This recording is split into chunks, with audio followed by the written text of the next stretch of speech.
తల్లిదండ్రులు క్షమించలేదు, మనుషులు ఎవరూ క్షమించలేదు. లోకమంతా వాడుకొని వదిలేసి నిన్ను ఒక పీనుగులాగా మార్చినా కూడా నా దేవుడు నిన్ను ఆశ్రయం చూపించి తల్లిలాగా తండ్రిలాగా అమ్మా అని పిలిచే దేవుడు ఆయన. హల్లెలూయా. ఏం చేస్తాడు? అమ్మా అని పిలిచే దేవుడు. ఆయన్ని వెంబడిస్తావా? నీకుండాల్సిన ఒకే ఒక లక్షణం ఏంటంటే విశ్వాసం. ఏంటది? విశ్వాసం.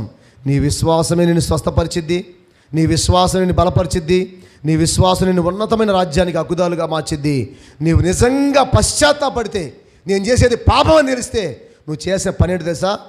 నాకు తిండి లేకపోయినా పర్వాలా, బట్టలు లేకపోయినా పర్వాలా, నా దేవుడు నాకుంటే చాలు అని ఆ రోజు నుంచి ఆ పాపాన్ని విడిచిపెట్టి, ఆ దుర్మార్గపు పాపపు స్థితిని విడిచిపెట్టి, నా తండ్రి నన్ను క్షమించండి అని దేవుని దగ్గర వేడుకొని ఆ దినము నుంచి దేవుణ్ణి ఇక ఎన్నడూ